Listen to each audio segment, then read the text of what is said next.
Il y a un temps pour chaque chose. Dis à ton frère, il y a un temps pour chaque chose. Et le temps de la parole est arrivé. Amen. Et il faut aimer la parole de Dieu. Amen. Ce soir, je vais vous parler de sois porteur de l'arche de l'Éternel. Dis à ton frère, sois porteur de l'arche de l'Éternel. Nous devons être porteurs de l'arche de l'Éternel. Dis à ton frère, sois porteur de l'arche. Ou es-tu porteur de l'arche de Dieu? Es-tu porteur de l'arche de Dieu? Surtout, je vous dis, je suis en train, Léon et moi, nous sommes, et Ézéchiel, nous passons certaines églises et nous discutons avec les pasteurs. Et je suis en train de les dire, vous faites que détruire. Et je n'ai pas peur de les dire en face. Et aujourd'hui, nous avons rencontré quelque chose, j'ai dit à un homme de Dieu qui nous disait des choses, et puis j'ai commencé à lui parler. Et il était étonné, il dit, ça se voit. Amen. J'ai dit, chacun va demander compte de ce que nous faisons sous cette terre de la Martinique. Et il me disait, le peuple manque d'enseignement. Amen. Le peuple manque d'enseignement, il n'y a plus de prédication, il n'y a plus de prédicateurs. Et le peuple meurt. Amen. Et nous sommes dans toutes les doctrines qu'il y a dans ce pays, mais que ces doctrines qui ne changent pas nos vies. Amen. Et je vous pousse encore de lire vos Bibles. Parce que c'est ce que j'entends vraiment en passant dans les rues, en discutant avec les hommes de Dieu. Je vois beaucoup de choses ne vont pas. Amen. Alléluia. Amen. Alléluia. Amen. Amen. Je pense que Dieu va nous permettre de rencontrer des hommes de Dieu pour pouvoir discuter encore pour le royaume des cieux. C'est une doctrine que je ne suis pas d'accord avec eux. Amen. Alléluia. Et nous devons mettre le fondement qui est la parole de Dieu. Amen. Le bon fondement. Paul parle de bon fondement. Ça veut dire qu'il y a un mauvais fondement. Il faudrait fermer la porte très vite pour... Amen. Alléluia. Et je vais aller très vite. Surtout, prenez vos cahiers et écrivez. C'est très important de connaître la parole de Dieu. Amen. On puisse fermer la parole passagère. Amen. Ézéchiel puisse prier. Seigneur Dieu Tout-Puissant, nous remettons, Seigneur mon Dieu, le moment de la parole entre tes mains. Seigneur, nous remettons cette nourriture, Seigneur mon Dieu, Papa, que nous allons manger, Seigneur mon Dieu. Je prie afin que cette parole puisse opérer, Seigneur mon Dieu, une percée dans chaque cœur. Et que cette parole maintenant puisse ôter maintenant tout faux fondement, toute fausse doctrine, Seigneur mon Dieu, Papa. Que nul, Seigneur mon Dieu, personne qui est en ce lieu, Seigneur, ne puisse sortir tel qu'il est rentré maintenant. Je prends autorité maintenant, j'assujettis maintenant tout raisonnement. Seigneur, je renverse toute forteresse. Et je le ramène captif à obéir maintenant à la parole de Dieu au nom de Jésus-Christ. Que tout le peuple dise Amen. Amen.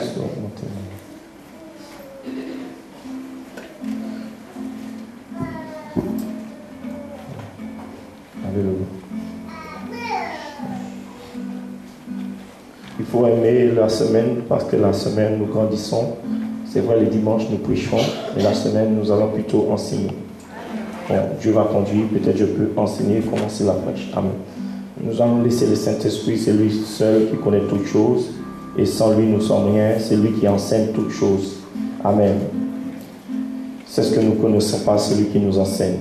Et sans le Saint-Esprit, nous ne pouvons rien. Nous ne pouvons pas enseigner. Amen. Alléluia. Nous allons prendre Deutéronome 10, verset 8.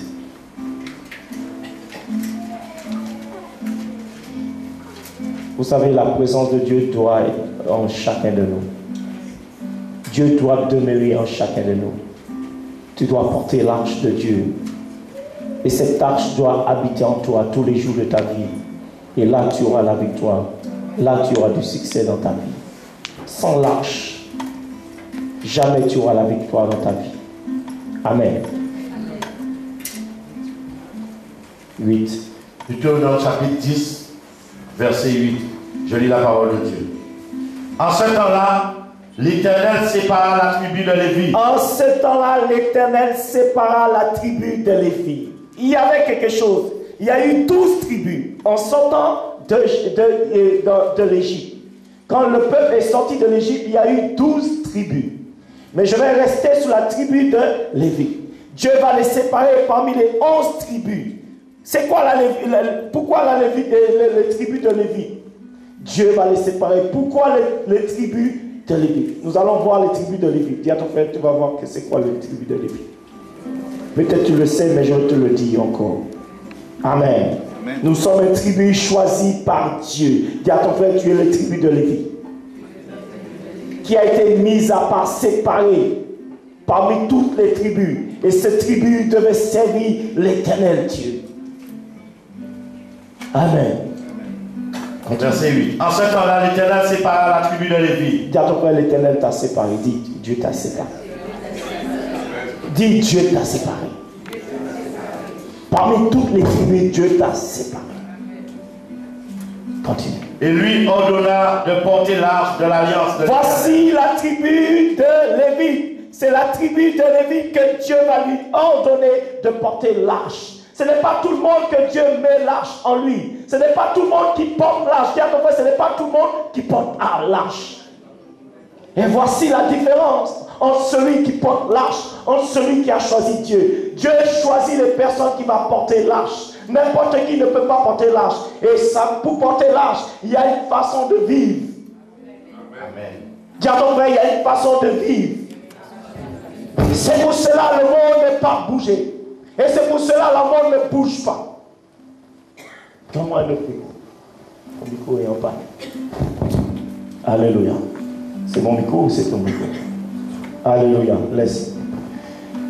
Dis à ton frère, j'ai eu des discussions cet après-midi avec un pasteur. Il ne savait pas, je l'ai laissé parler. Quand je suis parlé, il m'a dit, ah, je sais que tu es un pasteur. J'ai dit, voilà. Racontez des choses. J'ai dit, mais ce n'est pas possible que vous racontez des choses. Est-ce que l'Esprit de Dieu n'existe pas? Il existe, l'Esprit de Dieu. Et sans l'Esprit de Dieu, nous sommes rien. Qu'est-ce qu'il dit? En ce temps-là, l'Éternel sépara la tribu de Lévi et lui ordonna de porter l'arche de l'alliance de l'Éternel et de se tenir devant l'Éternel. S'il te plaît.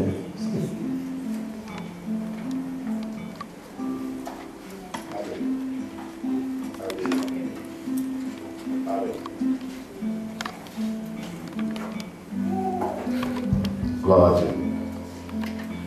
Verset 8. En ce temps-là, juste un petit peu de silence. S'il vous plaît.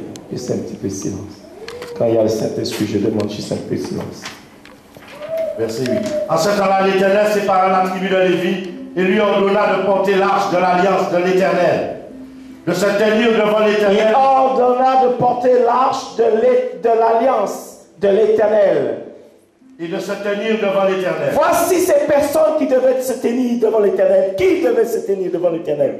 C'était les Lévites et ceux qui avaient l'arche. Ça veut dire n'importe qui ne peut pas se tenir devant l'Éternel. Ça veut dire qu'il faut que nous puissions avoir l'arche pour se tenir devant l'Éternel. Et si tu n'as pas l'arche, mon frère, comment tu auras une relation avec Dieu? Comment tu auras une discussion avec Dieu? Ce n'est pas possible. Car en fait, ce n'est pas possible. Et c'est pour cela que beaucoup n'entendent pas la voix de Dieu. Beaucoup, ils n'ont pas une intimité avec le Saint-Esprit. Dis à ton frère, il faut l'arche pour se tenir devant l'Éternel Dieu. Pour le servir. Ça veut dire nous servons Dieu et nous n'avons pas l'arche de Dieu. Nous voulons faire le service de Dieu. Or, l'arche de Dieu n'habite pas en nous. Et c'est pour cela qu'il y a tout ça de prédicateurs. Et c'est pour cela qu'il y a toutes les gens sont perdus dans ce monde. Parce qu'ils veulent servir Dieu, mais ils n'ont pas l'arche de Dieu. Et ils se tiennent devant l'Éternel. Mais quand tu te tiens devant l'Éternel, mais quelle est la discussion? Quelle est la vision que Dieu? Vous allez voir des églises marquées le nom. Le nom, mais tu lui dis, quelle est la vision que Dieu t'a donnée? La question, il faut demander à chaque homme de Dieu. Dieu t'a appelé, mais quelle est la vision que Dieu t'a donnée? Chaque homme de Dieu doit avoir une vision. Voilà la vision de Jésus-Christ. Chaque homme de Dieu doit avoir un passage de la Bible. Comme Moïse, Dieu va dire, je suis. Il va dire, Moïse, que Dieu l'a donné une vision pour libérer le peuple. Et il a même besoin de l'autorité, le bâton. Amen. En ce temps-là, l'Éternel sépara la tribu de Lévi et lui ordonna de porter l'arche de l'alliance de l'Éternel, de se tenir devant l'Éternel pour le servir. Pour le servir.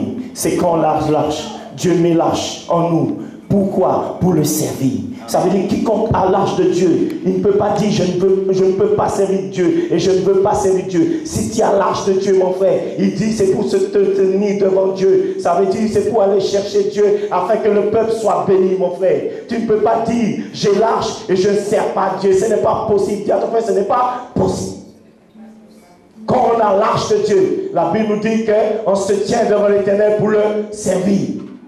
Dis à ton frère, qu'est-ce que tu fais? Toi qui as rempli de l'Esprit de Dieu et toi qui as l'âge. Dis à ton frère, qu'est-ce que tu fais? Dis. Nous rigolons, mais c'est nécessaire. Je suis un peu triste. Je suis un peu triste parce que la Martinique devait être touchée par l'Esprit du Seigneur Jésus. Beaucoup de personnes disent qu'ils ont lâche. Beaucoup de pasteurs disent qu'ils sont lâches, mais ils sont dans le business. Beaucoup de pasteurs disent qu'ils sont lâches, mais ils sont en train de travailler dans le travail. Oh, Dieu a choisi un pasteur pour pouvoir pète le brebis, pour avoir l'âge matin, midi, soir, pour avoir une relation, afin que quand maintenant il descendra, il pourra bénir le peuple. Voici le rôle du pasteur. Voici le rôle de Lévite. Il se tient devant l'Éternel.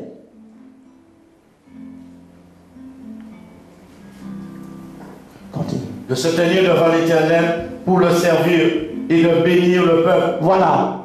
Pour le servir et le bénir. Ça veut dire c'est le rôle du pasteur. C'est le rôle de toutes les vites. Il se tient devant l'Éternel et pour bénir qui? Le peuple. Mais si l'homme de Dieu n'a pas lâche, et si l'homme de Dieu ne se tient pas devant l'Éternel, comment il va bénir? Acclame trop fort. C'est pour cela le temps n'est pas fini. Donne-moi mon micro. Que le Seigneur vous enseigne ce soir et vous comprendre. C'est pour cela que je dis je ne joue pas avec les hommes de Dieu. Alléluia. Surtout, je suis en train de préparer un message sur le sabbat. Et j'ai besoin de voir les pasteurs sur le sabbat. Le sabbat, on ne devait pas faire de miracles. C'était interdit de faire des miracles. Le sabbat condamnait les hommes. Nous allons voir tout est marqué dans la Bible. Mais je veux prêcher ça un jour. Toutes les prédications doivent appuyer sur la parole de Dieu. Alléluia. Alléluia. C'est bon. Augmente un petit peu. Nous sommes en train de carrer le peuple de Dieu. Et Dieu demandera chacun compte. C'est pour cela que je vous pousse de lire votre Bible pendant que je prêche. Vous ouvrez votre Bible et vous regardez ce que je prêche. Et si ce n'est pas bon, tu mets de côté et tu jettes. Amen. Alléluia. Amen. Je dis à ton frère, si ce n'est pas bon, tu prends, tu jettes. Alléluia. Je ne suis pas là pour parler quiconque à la mort pour être jugé par Dieu. Amen. Alléluia. Nous recommençons. C'est des hommes qui se sont levés comme cela et puis ils font l'œuvre de Dieu. Ils se sont levés comme cela. Alors, ça veut dire qu'ils sont dans un groupe de personnes, un groupe d'églises, et puis on conduit l'église de Dieu par un groupe, voilà. Et on prêche, pasteur, voilà. La tête de l'église dit voici ce qu'il faut prêcher. Mais l'Esprit de Dieu n'est pas là parce qu'un homme s'est levé comme cela. Moïse ne s'est pas levé comme cela. Aucun homme de la Bible s'est levé comme cela. Alléluia. Alléluia. Amen. C'est bon. Nous allons entrer. Nous allons commencer. Dis à ton frère, jeune et cherche Dieu. Gloire à Dieu. Amen. En ce temps-là, l'Éternel sépara la tribu de Lévi et lui ordonna de porter l'arche de l'alliance de l'Éternel, de se tenir devant l'Éternel. Voilà pourquoi Dieu t'a choisi.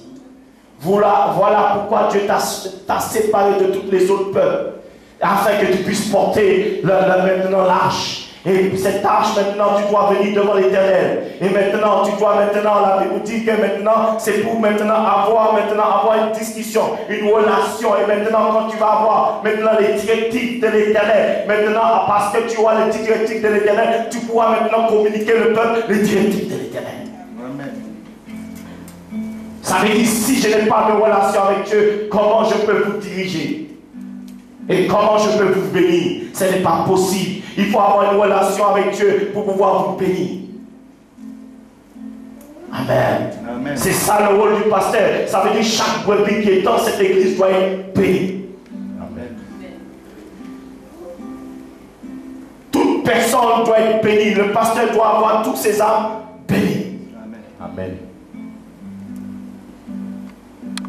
De se tenir devant l'Éternel pour le servir et de bénir le peuple en son nom. De bénir le peuple en son nom. Ah là, très fort. Nous irons tout doucement. Il y a on va tout doucement ce soir. Seigneur, parle à ton peuple. Parle à ton peuple. Parle à ton peuple. C'est ça que je disais à l'homme de Dieu aujourd'hui. J'ai dit, Jésus plaît. L'homme de Dieu voulait donner un enseignement. Il a dit, restez, on va vous parler, je vais vous parler. Il a trouvé une femme, il dit, femme, je vais te donner un enseignement, viens dans 5 minutes, je vais te donner un enseignement. Mais il n'y a pas de parler en langue. J'ai entendu cela, j'ai dit, il n'y a pas de Saint-Esprit alors. Et je l'ai laissé discuter. Et là, j'ai commencé à parler. Il a regardé comme ça. Ça se voit que tu es un pasteur. J'ai dit, ça se voit. Et il a pu enseigner. Si tu ne connais pas la parole, tu écouteras toute doctrine des hommes. Amen. De se tenir devant l'Éternel pour le servir et de bénir le peuple en son nom, ce qu'elle a fait jusqu'à ce jour. Voilà. C'est le rôle.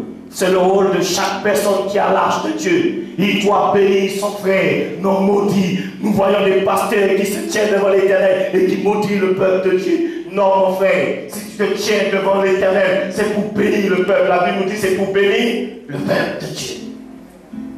Comment un pasteur peut nous maudire? Ce n'est pas possible. Si tu as l'âge, mon pasteur, qu'est-ce que tu dois faire? C'est pour bénir. Amen. Amen. Alléluia. Amen. Amen. Nous allons prendre Josué et toi. Nous allons vite parce que nous avons un baptême.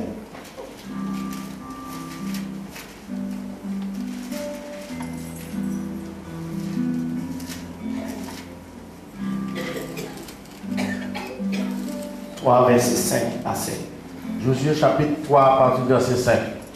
Josué dit au peuple, sanctifiez-vous. Il dit au peuple, sanctifiez-vous. Nous ne pouvons pas voir Dieu sans sanctification. Sans la sanctification, nul ne peut voir Dieu. Ça veut dire sans le dépouillement. Ça veut dire nul ne peut voir Dieu. Amen. Dis à ton frère, sanctifie-toi. Toi qui as l'âge de Dieu. Ça veut dire l'âge de Dieu ne peut pas se poser où il n'est pas sanctifié. Ce n'est pas possible. C'est celui qui a été sanctifié. Ça veut dire qu'il peut porter l'âge de l'Éternel Dieu. Amen.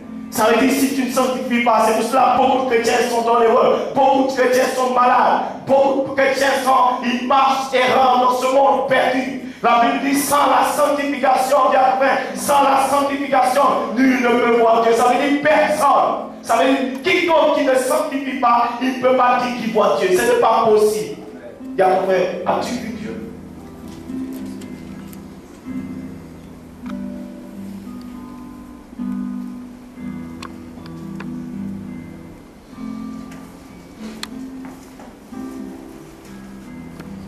As-tu vu Dieu?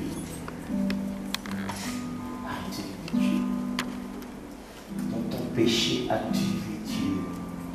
Tu parles de Dieu, mais dans ton péché, as-tu sans la sanctification? Ni le prophète Jérémie ne peut pas voir Dieu s'il ne se sanctifie pas. Amen. Josué dit au peuple, même si j'ai le titre de pasteur, mais même si je ne me sanctifie pas, ça veut dire que je ne peux pas voir Dieu, même si je m'appelle pasteur. Pasteur, ça ne veut pas dire que je suis sanctifié. Amen. Amen. Verset 5. Josué dit au peuple, sanctifiez-vous, car demain l'Éternel fera des prodiges au milieu de vous. Ça veut dire, sans la sanctification, c'est impossible que Dieu puisse agir. Que la manifestation de l'Esprit de Dieu, s'il n'y a pas de sanctification, le Saint-Esprit ne peut pas se manifester dans toute sa splendeur, dans toute sa gloire. C'est impossible. C'est pour cela que Dieu nous dit de se sanctifier afin qu'il puisse agir dans notre vie. Mais nous voulons Dieu agir. Et c'est pour cela que nous ne voyons pas Dieu agir. Nous prions, mais nous ne sommes pas sanctifiés. Et nous demandons, mais pourquoi Dieu n'agit pas? Même si tu penses que tu as l'âge, mon frère, quelqu'un qui a l'âge, mon frère, doit voir la manifestation de l'Esprit du Seigneur Jésus. Amen. Car ton frère, et tu es lévite. Et si tu es lévite, tu dois avoir la manifestation de l'Esprit du Seigneur Jésus. Sanctifiez-vous, car demain l'Éternel fera des prodiges au milieu de vous. Et Josué dit au sacrificateur, portez l'arche de l'alliance. Il dit, c'est après, il a dit, portez l'arche de l'alliance. À qui il a dit? Ça veut dire les sacrificateurs. Et la Bible nous dit que nous sommes un royaume de sacrificateurs. Que Jésus nous a fait un royaume de sacrificateurs. Ça veut dire que toute personne est un sacrificateur. Il n'y a pas de mort dans l'église de Dieu. Ça veut dire que toi tu es un sacrificateur. Tout le monde est un sacrificateur. Et tout le monde doit maintenant se tenir devant la face du Seigneur Jésus. Et c'est pour cela qu'il y a beaucoup de malades dans l'église de Dieu. Parce qu'ils pensent que c'est seulement le pasteur qui est un sacrificateur. C'est pour cela que j'ai dit la Martinique devait toucher. Parce que tu es un sacrificateur. Car ton frère, qu'est-ce que tu fais avec? Alléluia, vous me regardez. Mais restez toujours assis dans votre chaise. Jésus va vous demander compte. Si le pasteur t'a dit non, tu n'es pas appelé, dis le pasteur, nous sommes des sacrificateurs. Et j'ai l'âge, ça veut dire que ce n'est pas seulement le pasteur qui a l'âge, ça veut dire que vous tous, vous devez avoir l'âge. Et vous tous, maintenant, vous devez vous tenir devant l'Éternel. Et vous devez entendre l'Éternel parler. Et vous devez avoir un message pour chaque personne. Que tu rencontres ton voisin, ta voisine, ton collègue. As-tu un message pour ton voisin, mon frère? Et Josué dit au sacrificateur, portez l'arche de l'alliance et passez devant le peuple. Voilà, c'est eux. Ça veut dire que c'est difficile si je n'ai pas l'arche, si je suis sacrificateur. Comment on peut passer devant le peuple? Comment on peut enseigner le peuple? Comment le peuple peut être béni? Ce n'est pas possible. Qu'est-ce qu'il devait faire? Passer parmi le peuple. Dis à ton frère, waouh. Dis à ton frère, waouh.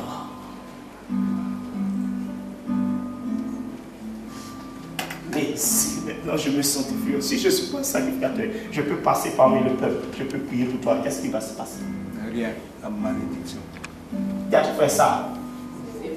C'est pour cela qu'il y a 10 ans que les gens sont à l'église, leur vie ne change pas.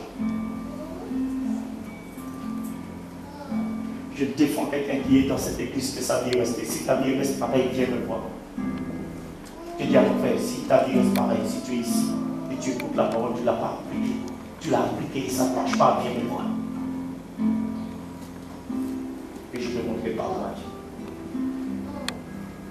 Mais je ne crois pas que je vais demander pardon à Dieu, parce que la parole c'est une réalité. Amen. Amen. Amen. Verset 7. L'Éternel dit à Josué, aujourd'hui, je commencerai à t'élever aux yeux de tout Israël. Comment Dieu peut élever? Ça veut dire c'est celui qui a l'arche, celui le sacrificateur. Il dit je vais commencer à t'élever aujourd'hui. Je vais te lever devant tout ce peuple afin qu'ils puissent voir que je suis avec toi. Les gens doivent voir que Dieu est avec toi. Dieu doit te lever devant toutes les personnes. Dieu doit te lever devant tes ennemis, devant tes amis, devant ta mère, devant ton père. Il doit voir que l'arche de Dieu est en toi, mon frère. Il doit te lever devant toutes ces personnes, afin que ces personnes puissent voir que l'arche de Dieu est en toi. Tu es quelqu'un extraordinaire. Tu es quelqu'un de différent. Amen. Amen. Est-ce que tu fais la différence parmi les gens? La Bible dit qu'il y avait une différence en travers du peuple de Lévite que Dieu avait mis de l'autre côté. Il y avait une différence parce qu'ils avaient l'arche. Les Lévites avaient l'arche et partout les Lévites passaient. La Bible dit la terre tremblait. Les ennemis fuyaient devant Amen. Si tu es un lévite, ça veut dire que tu dois gagner tous les combats. Amen. Tu dois avoir les victoires dans ta maison. Amen. Parce qu'un lévite, il porte l'âge, ça veut dire que rien ne peut résister à un lévite. Et tu es un sacrificateur. Mon frère, pourquoi les choses te résistent? Ça veut dire l'âge n'est pas en toi. Ça veut dire où quelqu'un qui avait l'âge, partout il marche, partout il met ses pieds, ça veut dire la mer rouge doit s'ouvrir. Amen. Pourquoi les portes sont fermées, mon frère? Demande à ton frère pourquoi les portes sont fermées. Et la Bible dit, celui qui avait l'âge, les portes ne pouvaient pas résister devant celui qui avait l'âge. Ça veut dire si les portes résistent devant toi, ça veut dire qu'il y a quelque chose. L'âge n'est pas en toi. Amen. Et tu n'es pas le sacrificateur du Dieu très haut. Dis à ton frère, je suis le sacrificateur du Dieu très haut. C'est pour cela que les portes vont s'ouvrir.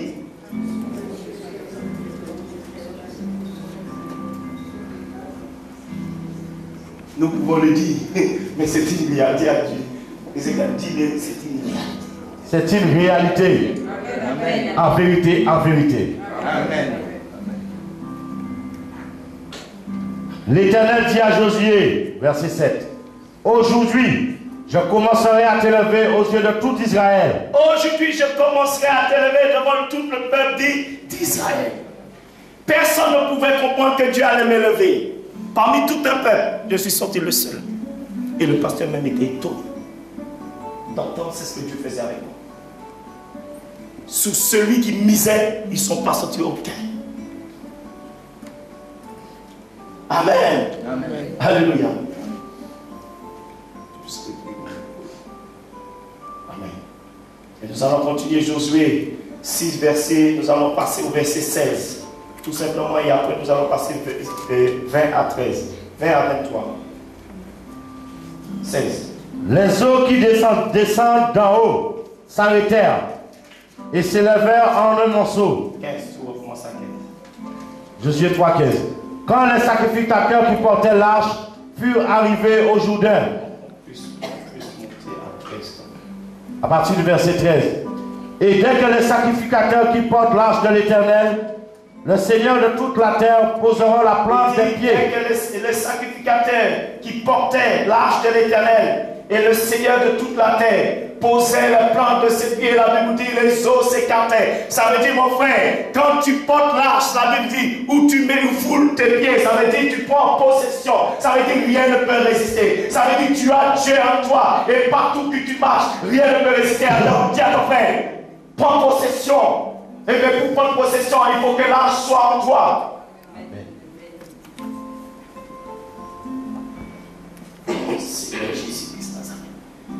Il dit où l'Éternel posait, quand les sacrificateurs posaient les pieds, ça veut dire, la Bible dit que le Jourdain s'ouvrait. Amen.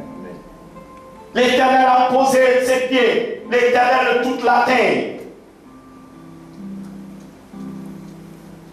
Et dès que les sacrificateurs qui portent l'arche de l'Éternel, le Seigneur de toute la terre, poseront la plante des pieds dans les eaux du Jourdain. Et regardez, je suis sacrificateur, mais je pose mes pieds. Qui pose ses pieds, la Bible dit? Qui pose? Le Seigneur de toute la terre. Amen. Ça veut dire le Seigneur est en toi. Amen. Et partout où tu marches, ça veut dire c'est le Seigneur qui pose ses pieds. Ça veut dire si maintenant l'arche est en moi, je ne peux pas aller dans une chambre d'hôtel et puis commettre l'adultère. Acclame très fort. Amen. Acclame très fort. Il y a quelque chose qui ne va pas. Je ne peux pas dire j'ai Jésus, j'ai le Seigneur de toute la terre, je porte l'arche de Dieu et je commets l'impudicité, je rentre dans une chambre noire et pensant que Dieu ne voit pas. Et oh, Dieu est en moi, si Dieu est en moi, alors ça veut dire Dieu n'est pas en toi. Amen. Le Seigneur de toute la terre, j'ai l'arche de Dieu, mais j'ai la haine. Ce n'est pas possible. C'est ça, j'ai dit, l'homme, la Bible dit, celui qui pêche est du diable. Amen. Explique-moi bien. C'est comme je disais à un homme de Dieu, on ne peut pas pécher. Il dit, ah bon? J'ai pris le passage, j'ai dit, celui qui pêche est Du diable. du diable. Alors si tu pêches, tu es du diable.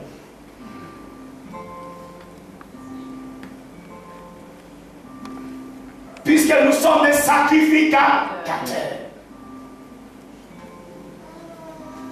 Amen. Parce que remarquez, comme Aaron était sacrificateur, la Bible dit Aaron était sacrificateur. Ça veut dire quand il entrait dans le lieu très saint, ça veut dire s'il péchait, il mourrait. Amen. Si un sacrificateur, il se péchait, et il péchait, il allait devant la face de Dieu, il mourrait. Et c'est pour cela que vous allez voir beaucoup de personnes, beaucoup de sacrificateurs, beaucoup de pasteurs, ils meurent. Amen. Et tu entends des pasteurs mourir de maladie, ce n'est pas normal. Amen. Tu entends les enfants de Dieu mourir de cancer, ce n'est pas normal. De toute maladie, ce n'est pas normal. Aaron, les enfants d'Aaron, ils sont morts. Il y a des gens, ils ont mangé le pain saint. Ils ont mangé hors du temps, ils sont morts. Il dit que les sacrificateurs qui portent l'arche de l'Éternel, le Seigneur de toute la terre, poseront la plante des pieds dans les eaux du Jourdain. Les eaux du Jourdain seront coupées. Voilà, ça veut dire partout où tu es, mon frère. Tu peux ouvrir les portes qui sont fermées. Le chômage, tu peux ouvrir les portes. Ça veut dire que tu dois être béni, mon frère. Si Dieu est en toi, ce n'est pas possible que les